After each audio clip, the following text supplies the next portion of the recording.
What causes death more than people realize? Untreated infections. Your body will become septic, in which it essentially kills itself, trying to kill off whatever infection one has. I had a bladder, kidney infection. My doctor was out of town that week, and the doctor who was seeing her patients was a jerk. I came in with a 104 degrees fever, in excruciating pain, explained I had a history of bladder infections, but this one was hurting into my kidneys.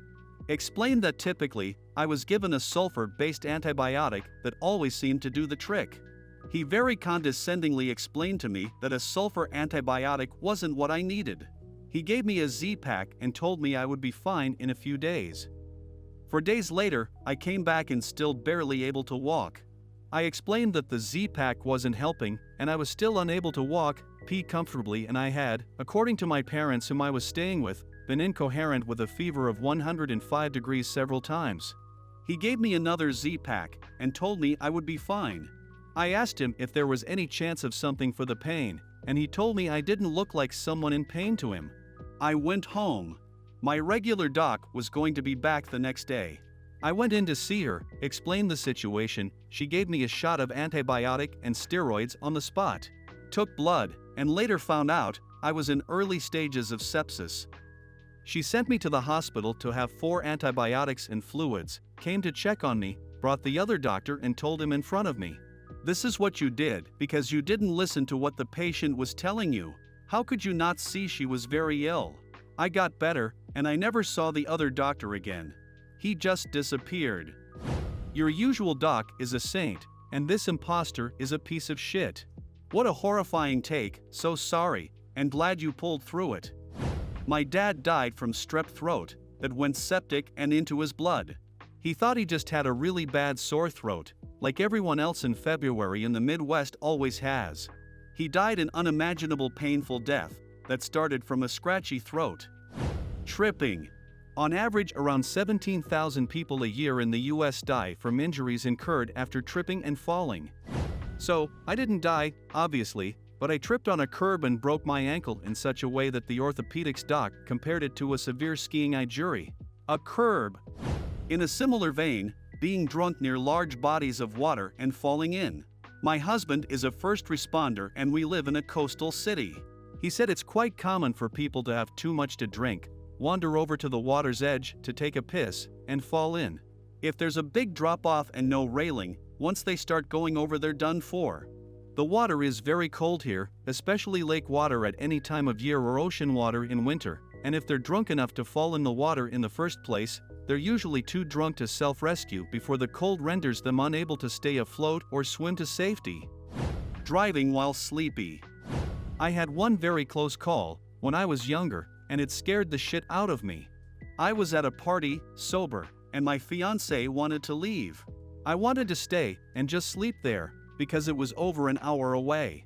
She insisted, so we left. I was awake when we left, but the back roads and distance made me zone out. I fell asleep for a second and swerved off the road. Jolted awake when I felt the car rumble and was able to brake and slow down. Woke me the fuck up, and the fight that ensued kept me and my fiancée up the rest of the trip, about 10 minutes at that point. Now, when I feel even a little tired, I'll refuse. I got lucky we didn't drift head-on with a car, or slam into a building, or hit someone. Stairs. 20 million severe injuries each year, and at least 200,000 deaths from consequences of the fall. Both my grandparents died because of a fall. My dad fell from the stairs 3 years ago. I can't explain how, but it happened around 3 a.m., and I woke up exactly 30 seconds before his fall. I remember having a terrible feeling. He fell, and naturally I heard. I got out of my room and saw him laying down face against the floor with blood pooling from the side of his head. I was 17 at the time. From that moment in my head, he was dead. I only got confirmation he was alive around 1 hour later. Most traumatic moment of my life given the fact I don't have a mom. Jesus, that's wild. How's your pops doing these days? My mom's a widow, and I'm so glad she lives in a condo. She slipped in the shower a couple years ago. Thank God she only bruised her shoulder. Showers are deadly. My maternal grandfather slipped, hit his neck on the cabinet, and was a vegetable for the rest of his life. Every bathroom we have now has 2 big handles bolted in securely with a non-slip bath mat. Mozzarella sticks. Statistically the most choked on food. My son choked on one at a restaurant, and I had to do Heimlich maneuver on him. I dug down his throat for that fucking cheese, and it just kept stretching. One of the most horrifying moments ever. Edited to add, wow, this totally blew up. Thanks for the upvotes. I hope no one is discouraged from a mozzarella stick after this. Just make sure that it isn't straight out of the fryer. Be safe all.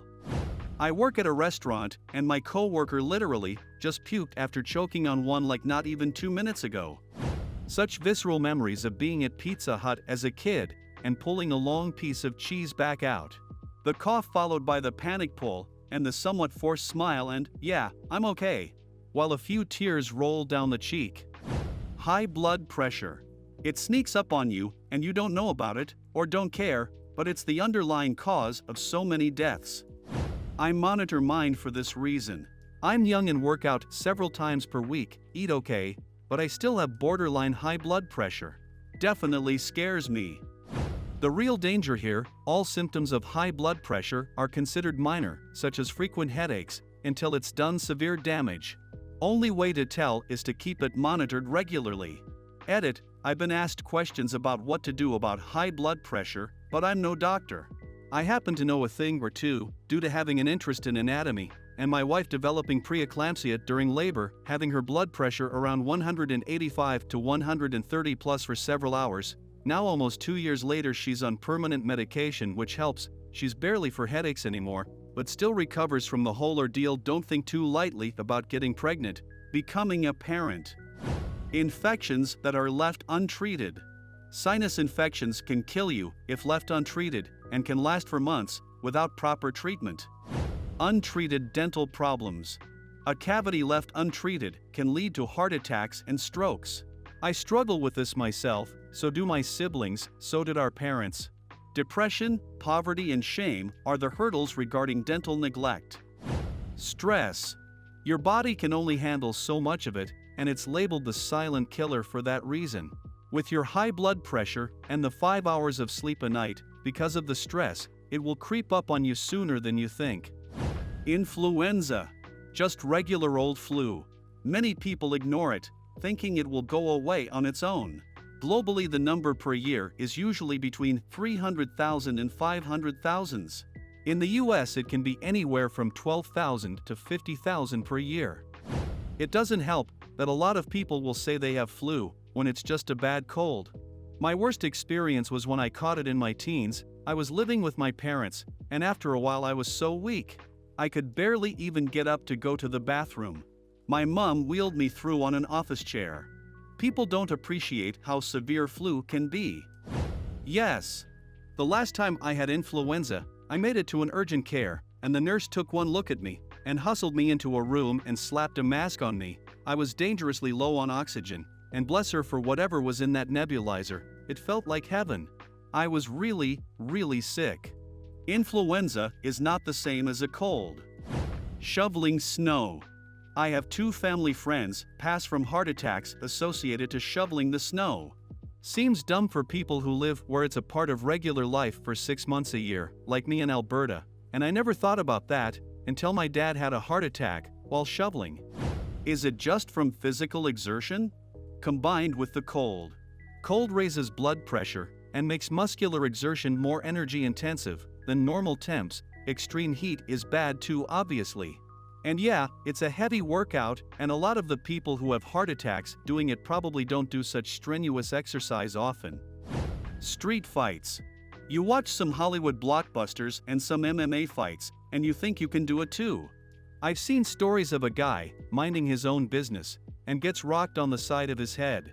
It disconnected his spine, and he was dead before he hit the ground. There was another story, maybe a year ago, of a scuffle where a guy was stabbed in the neck and bled out to the point of being unable to stand within 10 seconds. Stop fucking around, it's not worth your life. They say that the winner of a knife fight dies in the ambulance. Can't remember where I read it, but it was the rules of a knife fight. Rule number 1, don't get in a knife fight. Rule number 2, you will be cut in the knife fight. Rule number 3, the loser of the knife fight dies at the scene. The winner dies in the ambulance. I have been in knife fights, so I know something about this. There are strategies for knife fighting. First, you need to be aware of your surroundings. Second, be mindful of the environment. Third, apply the first 2 points to help you run away. Thanks for watching. Don't forget to subscribe, like, and share this video with your friends. Also check out other videos. See ya!